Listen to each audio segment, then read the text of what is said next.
Last week we started looking at step 1, and tonight we're going to take it a little bit further. And just to help you understand where I'm going to go with this, when I did the overview of the steps, what I tried to make clear is that what the steps are driving us to see is that the problem isn't the addiction. The addiction is actually what alerts us to deeper problems. And the steps are designed to help us understand that addiction comes out of unhealthy living, unhealthy lives. And so what I want you to think about then is that as we look at the steps, there's really 2 levels that we're going to be looking at. And the first level is understanding the addiction and the powerlessness around addiction. But we also need to also understand it at the second level, which is the unhealthy level. And so what I want to do tonight is this. Last week we looked at being powerless over the drugs and alcohol and life being unmanageable. Tonight I want to look at the whole being powerless over the unhealthy. And just so you know, what I would find for all addicts is that when it comes to, and the first words of the first steps are admitting or admitted, when it comes to admitting that I'm powerless over drugs, there's a lot of denial. And that's the thing that has to be broken through if a person's ever going to get help. But when it comes to being in denial about all of the unhealthy, there tends to be huge denial. I don't know how many I would be able to count that I've worked with that have come into Tamarack or into Finding Freedom, and what they have said is, I've got a problem with drugs and alcohol, and when I try to take them to look at maybe they're unhealthy, I just hit this massive roadblock. Not going there, just deal with my addiction. And so there's all kinds of denial around the unhealthy. And so tonight, I want to just encourage you to be open to think about, how unhealthy am I? This is one of those talks where people tend to hate Tim by the end of it.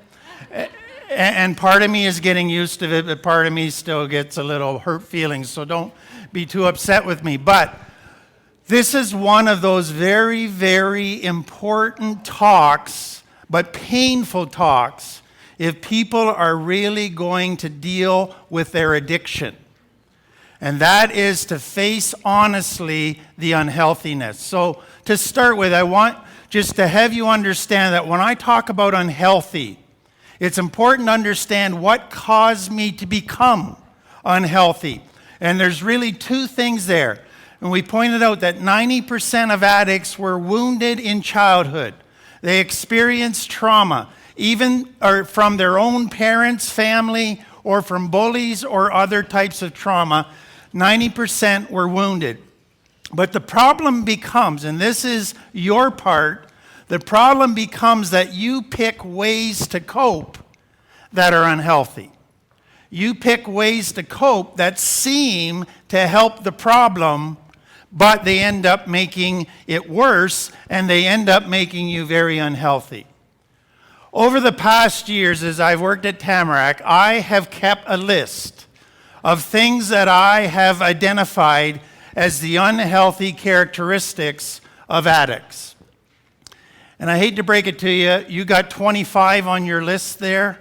Well, there's actually 50, but we're only going to get through half tonight. That's why people don't like me a lot by the end of this. But there's a couple things that I would like you to do as we go through this list. Number 1, if you got the courage and nobody's looking over your shoulder, you might want to check the ones that are true of you. Or for some of you, it'd be easier to check the ones that aren't true, because there'll be fewer.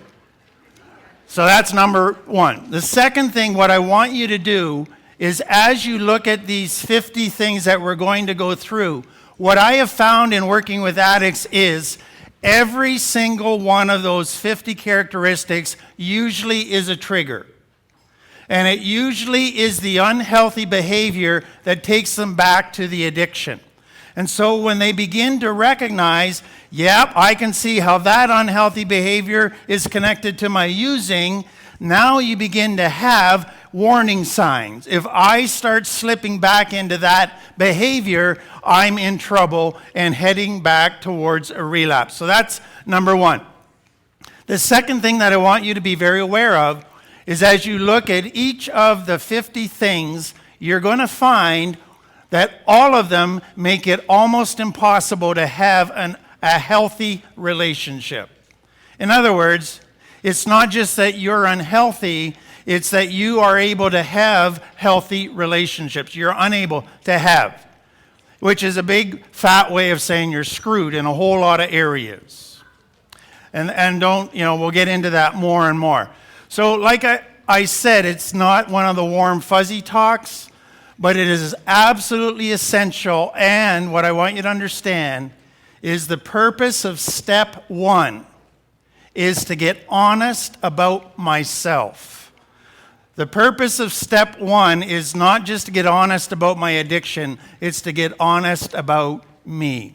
And that is what most have been running from all of their life, and everything in them does not want to look at this very topic. But if you are going to get healthy, you have to get honest about how unhealthy you are. So let me begin. The first thing that comes out of being wounded and that trauma of childhood where you're not sure if you're loved or where there's abuse or neglect is shame. And basically that boils down to every addict has low self-esteem. That the bottom line is deep, deep down, and we've talked about it for over a year, the core belief is, I am the problem. I am not good enough. I am less than, and therefore I don't like me. And that is characteristic of everybody. And if you think about it for long, people governed by shame are not good at dealing with life, and they're not good at dealing with relationships. Secondly, because of all of that stuff, every addict that I deal with, I can count on the fact that they do not handle stress well. Well, that sets you up to not be able to handle life well.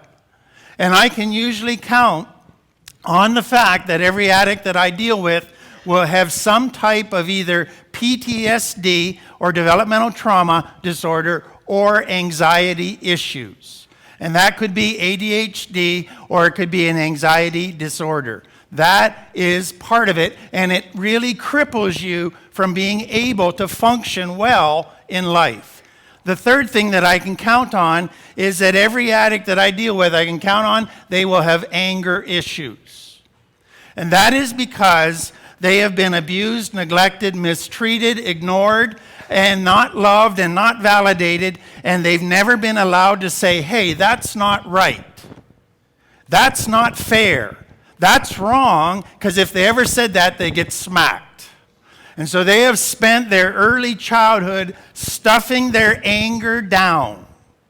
And now it is like this huge cauldron of lava boiling away in the bottom of a volcano that erupts every once in a while. And anger issues tend to make you not very good as an employee, as in a relationship, or handling life. Number 4, everybody that I deal with, I can count on, they are emotional stuffers. They have spent their life trying not to feel. They have spent their life trying to disconnect from their feelings and from their thinking. And so, when you are not honest about your emotions, when you are stuffing your emotions, it makes you unable to really deal with a lot of stuff. Number 5, dishonesty. If you have spent your early life lying in order to not get in trouble, in order to not get smacked for something that's very innocent, when you get into recovery, and we've talked about this, it's often easier to tell a lie than the truth. And so even though there's no reason to tell a lie, many continue to lie when it would be much easier and better to tell the truth. But what happens with that is it's not just telling a lie, it's for many people just not telling all the facts. It's leaving out a few details. It's not presenting the full picture of what is going on. And that becomes a big issue. And then further is you lie to yourself. And for a lot of people, they have spent their life lying to themselves so much that they actually believe that their lies are the truth. And that gets them into trouble. So number 5, have you got all 5 so far? Okay, number 6, not real or authentic. Or in other words, they spend their life wearing a mask, they spend their life putting up walls, or for some they become a chameleon. I will change color depending on what environment I'm in. And I will be a different person with this crowd and a different person with that crowd. That will always be the situation. And part of the reason for the mask is I have a deep, deep fear of looking at myself honestly. Why? Because I have been told and made to feel all my life that I am a screw-up, I am a pain, that they wished I had never been born, I'll never amount to anything, and I'm afraid if I get honest, that's what I'll find. So I will wear masks to survive. Number 7, authority issues. If every authority in your life neglected you or abused you, you're going to have authority issues because you've been abused by authorities. And so that is going to be a huge problem when it comes to relationships and when it comes to a job, and you're just going to find yourself not in a good place. And then that leads to the next one, trust issues. When the people that are supposed to provide for you don't, when the people that make promises to you don't keep them, when the people that are supposed to care for you don't do that, how do you trust? When those that brought you into the world, the ones that should love you the most, can't be relied upon to take care of you, why should you be able to rely upon anybody? And so you don't trust because trust equals getting hurt. You want to know how hard it is to have a good relationship without trust? It's impossible. But that's the issue. Okay, number 9. Fear of change or of the unknown. As bad as childhood might have been, as much abuse and chaos as there might have been, you got used to it. But let me take it further. What you probably found growing up was this. Every day, if dad was a drunk or if mom had her own issues or was abusive or neglectful, you had your antennas saying, what kind of mood is mom in? What kind of mood is dad in? What will I expect tonight? And often it was bad. And so what you realized is I need to be alert to any change because change could be getting hurt. But then you took it a step further and you said, I don't just need to be alert to change. I need to just expect that bad will happen when there is change. That saves me a whole lot of work. So now, as soon as there's change, where does your brain go? The worst possible scenario is going to happen. And then you're in trouble. And so what happens for many people is they've been raised in chaos and abuse. They get out of that and they start to get recovery, and life starts to change. But for good. Good stuff's happening. There's no chaos. Relationships are working, and what does your brain say? Uh-oh, worst possible scenario's about to come down the pipe. And there you go. That fear just drives you to very scary places. And we're going to come to that in more detail in just a minute. So what you then had to do, if you can't trust anybody, and if change could bring hurt, is you had to become a manipulator and a control freak. Because as long as I'm in control, I won't get hurt. And I can't tell people what I want because I can't trust them, so I need to manipulate people.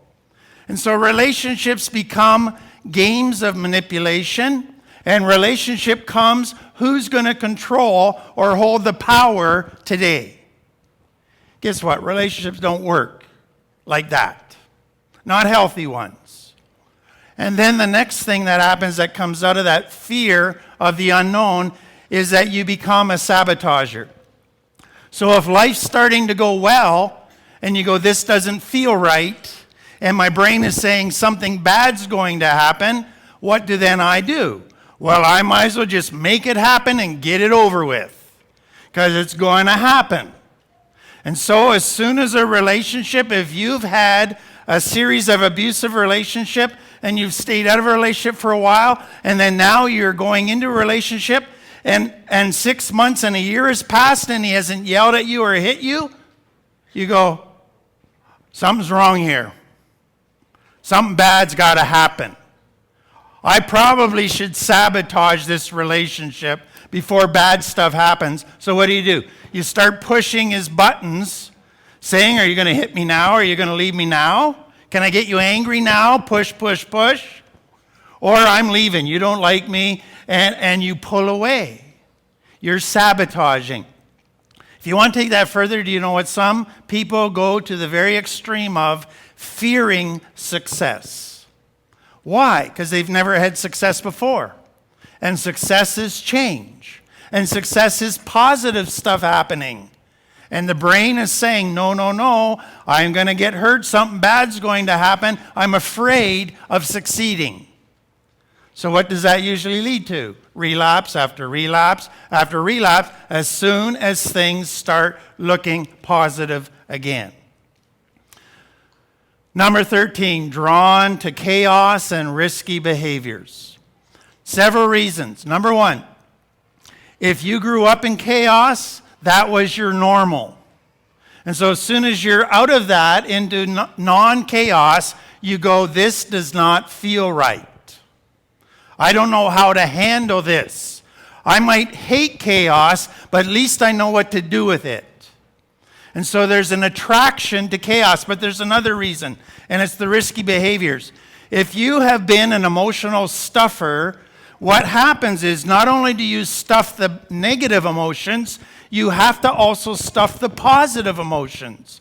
And what begins to happen inside of you? You feel numb all the time. And so part of your brain says, I crave to feel live. I crave to feel life. And the only way your brain knows how to do it is not to unstuff. It's I need to be risky behaviors where I'm almost at the point of death. And then I go, whoa, I feel alive. And that's the solution. And guess what then happens? And that person that has this chaos, risky thing is, you take anything that is emotional stuffing and your brain says, this is boring. Instead of saying, I need to unstuff, you go, this is boring.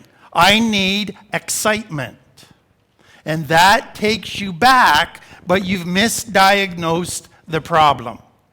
And then the next one goes with that. Impulsive. Acting before you think about it. Or not having any filters between here and here, or here and your feet. Most addicts will do stuff and then after the fact go, why in the world did I do that? It's like I didn't even think about it. I just did it, like a reflex. And why is that? It's because for most kids growing up, you had to be on high alert all the time. And so you had to act instantly and quickly, or else you could be in trouble. And so you quickly and impulsively act. Number 2 with that, what happens when you grow up in an environment where there's pain and emptiness and chaos is you begin to believe and realize, if I have an opportunity for pleasure or an opportunity for fun, grab it. Don't think about it. Grab it. Because if you wait too long, you might not get it. And so you become an impulsive person. And that leads to the next one, an instant gratification focus. And I've told this illustration before, but I'll tell it again. If dad, let's say, was an alcoholic and he says, hey, I feel good today. I want to take you out for ice cream. Would you like to go now, or would you like to wait and go after supper? You go now, because he's probably going to be drunk after supper, and we won't be going. So if I have the opportunity for gratification, take it. And that becomes very, very difficult, because recovery is not all fun and roses. Recovery has painful parts. It has hard work parts. It has dry parts. And that instant gratification starts to say, I need some fun, and if I find it, I need to grab it now. And you're in trouble. Next one. Great starters, poor finishers. And I've shared this before, but the best employees in the world are alcoholics and drug addicts for the first 5 days. After that, it's different. And they're great starters, lots of energy. This is going to save the world. This is going to do it. I'm passionate about this. And then about 5 days in, they go, wow, this is work. I don't like that. Okay, let's just quit. Or somebody doesn't like me, or somebody criticized me, or somebody didn't talk to me. Well, screw this, I'm done. And then you just quit. And so for many, many people that I deal with have never completed one thing in their life. And that is a common problem. And I think, again, you can see that all of these mess up being able to live in a healthy way. Okay, let's go further. Judge yourself harshly.